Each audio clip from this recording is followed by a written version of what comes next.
ये बताएं कि ये माहिदा अभी इनिशियल स्टेजेस पे है, इस पे हर्डल्स तो बहुत सारी हैं। आप इस वक्त इसे किस नहज पे, किस निगाह से देखते हैं?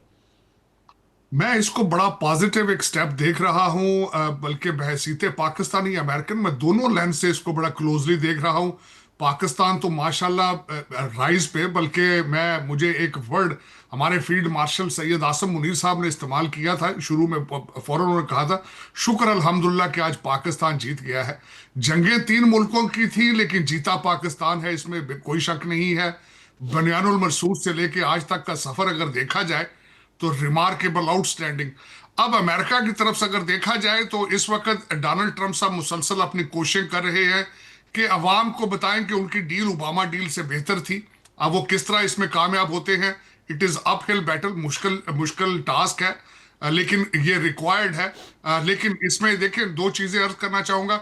60 दिन का टाइम है, लेकिन यहाँ पे जो ओबामा पीरियड की डील थी उसको 597 दिन के लिए निगोशिएट किया गया था। यहाँ पे टाइम कम, मुकाबला सख्त है। इस वक्त अगर देखा जाए तो ईरान को ज्यादा रिप्रेजेंट इस वक्त पाकिस्तान कर रहा है।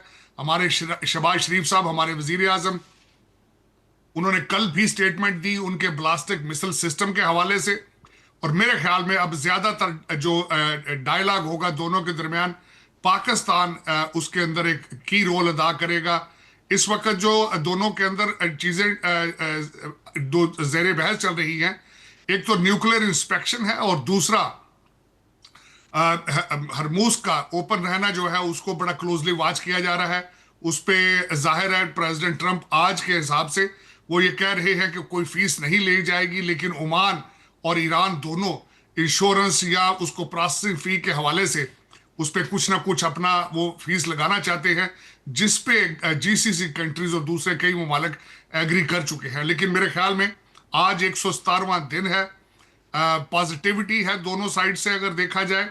और मैं नहीं समझता कि कोई ऐसा कोई मेजर स्पॉइलर है। अल्टीमेटली दो चीजें यहां पे अर्ज करूंगा, इजराइल जख्मी है, भारत बहुत ज्यादा जख्मी है, और जायनस लॉबी और जायनस क्रिश्चियन अमेरिका के अंदर बिलखसूस ऐसे सेनेटर्स और कांग्रेसमैन जो ए पैक, इजरायली पैक और ज्यूश पैक के जरिए उनसे पैसे लेते हैं वो अपनी कैंपेन्स के लिए।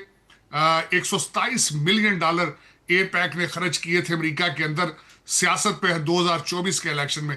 वो सेनेटर और कांग्रेसमैन जो है वो मुसलसल लॉबीज कर रहे हैं इसको डीरेल करने के लिए, इस डील को क्रिटिसाइज करने के लिए। बार बार जिस चीज पे वो हमला करते हैं, वो $300 बिलियन का जो फंड है, जो जिसके बारे में कहा जाता है, तो वो बार बार ये इस वक्त अमेरिकन मीडिया पे आके कह रहे हैं कि ये ईरान को पैसे देना, ओबामा ने इतने दिए थे अब इतने दिए जा रहे हैं, और डोनाल्ड ट्रंप साहब मुसलसल बता रहे हैं कि अमेरिका एक पाई भी नहीं देगा, ये सारे पैसे गल्फ कंट्रीज देंगे। तो इस वक्त मुख्तलिफ किस्म की राय है, लेकिन आई एम वेरी ऑप्टिमिस्टिक। लेकिन बहसीत पाकिस्तानी अमेरिकन मेरे लिए बड़े एजाज की बात है, बड़े फख्र की बात है कि पाकिस्तान एक साल के अंदर बुनियानुल मरसूद से आज दुनिया का एक पीस ब्रोकर बन के उभरा है। और कल तक, आज तक, सुबह तक दुनिया के हर जरीदे में, हर चैनल के ऊपर पाकिस्तान के नाम से शाह सुर्खियां जो हैं वो अभी भी मौजूद हैं। जी शाहिद साहब, ये तो बड़ी खुशाइन बात है कि वो सब्ज़ हिलाली परचम अमेरिका में या जहाँ भी लहराता है, कोई अच्छी खबर छपती है तो आप भी सीना चौड़ा करके घूमते होंगे। हमारे लिए फ़ख्र की बात है, इतनी इससे बड़ी खबर क्या होगी। ये बताइए कि ईरानियन प्रेसिडेंट का जो पाकिस्तान का मुख्तसर और जामे दौरा था, उसको अमेरिका में किस निगाह से देखा जा रहा है? देखिए, अगर मेरी नजर में देखा जाए तो आज हर अमेरिकन भी पाकिस्तान का शुक्रिया अदा करता है कि पाकिस्तान ने अमेरिका को फेस सेविंग दी है, अमेरिका को वहां से एग्जिट स्ट्रेटजी में मदद की है। और पॉजिटिवली देखिए, मैं एक बात आपको यहां कहना चाहूंगा कि मैं बड़े अरसे से अमेरिका रहता हूं और बड़े अफसोस के साथ ये कहूंगा कि जब भी पाकिस्तान का जिक्र होता था, और बिलखसूस शुक्रिया भारत का कि उन्होंने हर चीज को टेररिज्म के साथ, दहशतगर्दी के साथ अटैच करके पेश किया जाता था।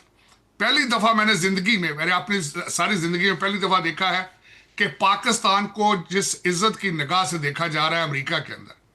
और बिलखसूस मैं ये समझता हूं कि अब एक नई पार्टनरशिप का आगाज है। अमेरिका में ये जिक्र होता है कि निक्सन पीरियड में 70s में पाकिस्तान ही ऐसा कंट्री था जिसने चाइना और अमेरिका को एक करीब लेकर आया, और आज फिर ये दोबारा दोबारा हिस्ट्री रिपीट हो रही है कि आप ना सिर्फ चाइना और अमेरिका के दरमियान ब्रिज बने हैं, बल्कि पूरी दुनिया के दरमियान ब्रिज बने हैं। पाकिस्तान ने नेटो का रोल अदा किया, पाकिस्तान ने अरब लीग का रोल अदा किया, पाकिस्तान ने यूनाइटेड नेशंस का रोल अदा किया, पाकिस्तान ने दुनिया की तीसरी आलमी जंग को रोका। और किस खूबसूरती के साथ, मैं ये समझता हूं कि सबसे ज्यादा खूबसूरती ये थी कि पाकिस्तान की अस्करी और सियासी लीडर मायूस नहीं हुई एक दफा भी, बार बार अटेम्प्ट करते रहे। मोहसिन नकवी साहब ने बहुत इंपॉर्टेंट रोल अदा किया इसमें, और आखिरी वक्त तक उन्होंने जिस तरीके से अमेरिकन और ईरानी क़यादत को इकट्ठा जोड़े रखा, कई दफा मायूसियां आई इसमें, लेकिन आफरीन है कि पाकिस्तान की क़यादत ने बड़ी खूबसूरत, और सबसे बड़ी बात, एक भी खबर एक भी लीक नहीं हुई। यह सबसे बड़ा कारनामा है मैं समझता हूं, और डीरेल होने से बचाए रखी ये सारी डील। मैं ये समझता हूं कि पूरी दुनिया जो है, और अगला नोबेल पीस प्राइज डेफिनेटली मैं समझता हूं पाकिस्तान का हक है, पाकिस्तान जाएगा इंशाल्लाह, और हम सारे सुरखरू होंगे इंशाल्लाह। अच्छा, ये बताएं कि इस एग्रीमेंट के बाद आपको क्या लगता है कब दुनिया की इकोनॉमी बेहतर होगी? चूँकि दो रूट्स हैं, एक हॉर्मुज़ स्ट्रेट है, एक बाबुल मंदब है। तो क्या हॉर्मुज़ स्ट्रेट के इस डिसीजन से बाबुल मंदब पर, जो यमन की तरफ, रेड सी की तरफ है, उस पर भी इम्पैक्ट पड़ेगा? देखिए, कल मंडे वाले दिन, जब पहले दिन इस एग्रीमेंट के बाद 39 शिप्स वहां से गुजरे थे, अब मैं ये सूरत हाल ये बता, 2000 से ज्यादा शिप जो है वहां पे वो बड़े अरसे से फंसे हैं, बल्कि एक इंसानी वहां पे क्राइसिस बन रहे थे, ह्यूमैनिटेरियन क्राइसिस थे वहां पे, क्योंकि सेलर्स वहां थे, उनकी खुराक और दूसरी चीजें, डीजल का पहुंचाना वहां पे मुसलसल। और इसमें ये मेरे मेरे स्पेकुलेशन नहीं है, अरामको जो कि वहां पे एक बहुत बड़ी उन्होंने ये कहा था कि इसको 2 महीने से 6 महीने लगेंगे कि जो स्ट्रेट ऑफ हर्मूज है वो नॉर्मल होने तक। तो मेरे ख्याल में वैसे क्रूड ऑयल प्राइसेस तो आपको पता है स्पेकुलेशन और फ्यूचर बाइंग पे जाती है, इस वक्त 70s तक आ चुकी है, 75-76 डॉलर तक। मैं समझता हूं जंग से पहले $67 प्राइस थी क्रूड ऑयल की।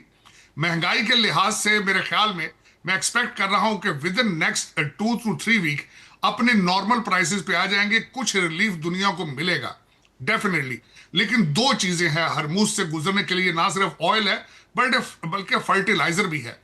इससे एक दूसरा सबसे बड़ा खदशा फूड शॉर्टेजेस का था, फूड प्राइसेस की महंगाई का था। लेकिन मेरा ख्याल है, जो मैं देख रहा हूं, 3 से 4 महीने तक चीजें नॉर्मल होती नजर आती हैं।